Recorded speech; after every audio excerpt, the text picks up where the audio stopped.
Good morning class. देखिए, आज आपका जो सब्जेक्ट फिजिक्स है उसमें लास्ट टाइम मैंने आपको धारिता जो चैप्टर चल रहा है उसके बारे में मैंने शुरुआत की थी। उसमें मैंने आपको धारिता की परिभाषा बताई थी कि धारिता क्या होता है। एक बार फिर से हम रिवीजन करते हैं कि जैसे मान लीजिए ये आपका कोई चालक पदार्थ है, ठीक है। अगर इस चालक पदार्थ को हम Q आवेश देते हैं, Q आवेश देने से यदि उसके विभव में परिवर्तन या उसका विभव V हो जाता है तो चालक की धारिता क्या होगी, ये आपको पता है C = Q/V। मतलब कि धारिता को हम Q आवेश देते हैं तो उसका विभव Q के अनुपात में बदलता है और वो V हो जाता है, तो Q/V को हम कहते हैं धारिता। धारिता को हम दूसरे शब्दों में कह सकते हैं कि धारिता क्या होती है, आवेश को संग्रहित करने की क्षमता होती है या उसकी माप होती है। मतलब हम आवेश को कितना इसमें स्टोर करा सकते हैं, ठीक है। तो आज जो आपका टॉपिक है उसी में आवेशित चालक की स्थितिज ऊर्जा, potential energy of a charge conductor. भैया बहनों, आपको पता है कि स्थितिज ऊर्जा क्या होती है। स्थितिज ऊर्जा आप जानते हो। जैसे मान लीजिए ये एक हमारे पास कंडक्टर है, चालक पदार्थ है। अगर हम इसको आवेशित करना चाहते हैं तो क्या करना पड़ेगा, हमें कुछ कार्य करना पड़ेगा। अगर हम इसको आवेशित करना चाहते हैं तो इसका मतलब हम इसमें कुछ कार्य करेंगे। यह जो कार्य हमने किया, यही कार्य इस चालक पदार्थ की स्थितिज ऊर्जा के रूप में संचित हो जाएगा। इसी को हम लोग कहते हैं आवेशित चालक की स्थितिज ऊर्जा, ठीक है।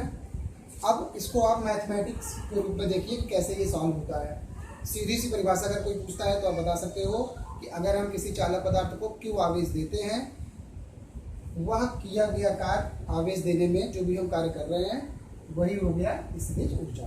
तो देखिए हमको क्या करना है, इसमें मैथमेटिक्स के रूप में क्या करना है। माना किसी चालक पदार्थ की धारिता C है। मान लीजिए ये हमारे पास कोई कंडक्टर है जिसकी कैपेसिटी चार्ज को स्टोर करने की वो कितनी है, C है।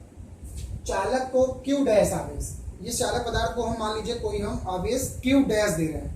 Q डैश आवेश देने से उसका विभव कितना हो जा रहा है, V। ये उसका विभव V हो जाता है। तब धारिता की परिभाषा से इसको देखिए, विभव कितना हो जाएगा यहाँ से, V = Q/C। तो V = हो जाएगा Q डैश/C। समीकरण नंबर 1।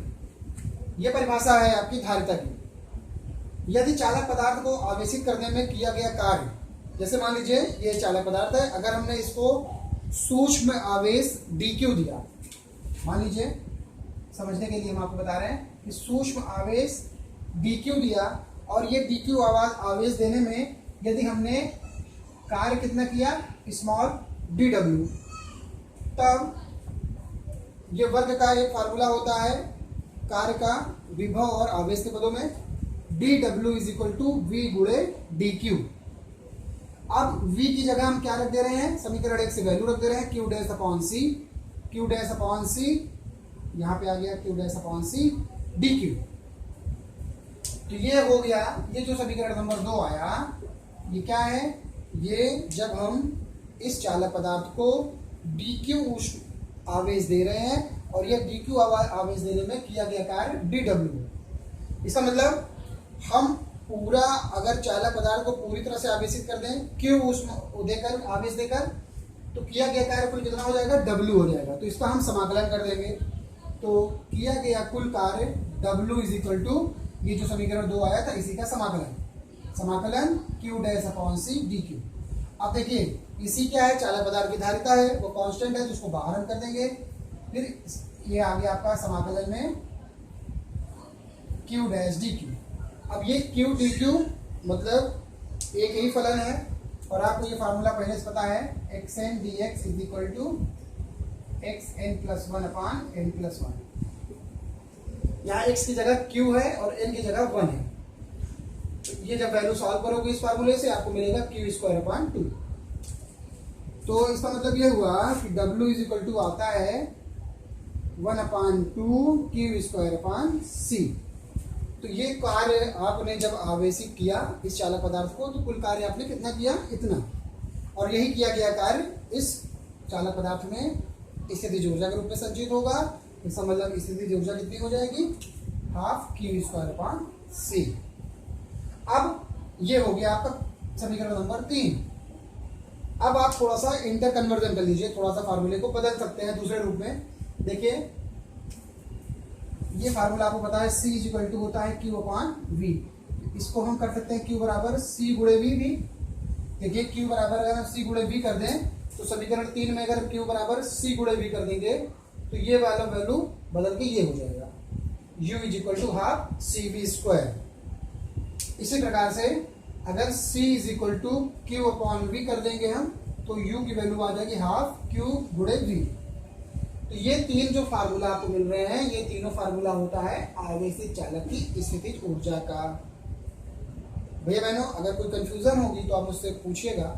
अब इसके बाद का जो वीडियो बनेगा आपका, जो मैं वीडियो बनाने जा रहा हूँ, वो है कि उसमें जैसे 2 चालक पदार्थ हैं, 2 चालक पदार्थ को अगर हम किसी पतले तार से जोड़ देते हैं तो उनका रूप क्या हो जाएगा, उनका विभव कितना हो जाएगा, उसमें एनर्जी का लॉस कितना होगा, उसके संबंध में वीडियो बनाऊंगा। इस वीडियो में आपके लिए केवल इतना ही है, इसको आप समझ के अपनी कॉपी में लिख लीजिएगा। नेक्स्ट वीडियो में मैं आपको नेक्स्ट पॉइंट बताता हूँ। ठीक है, थैंक यू।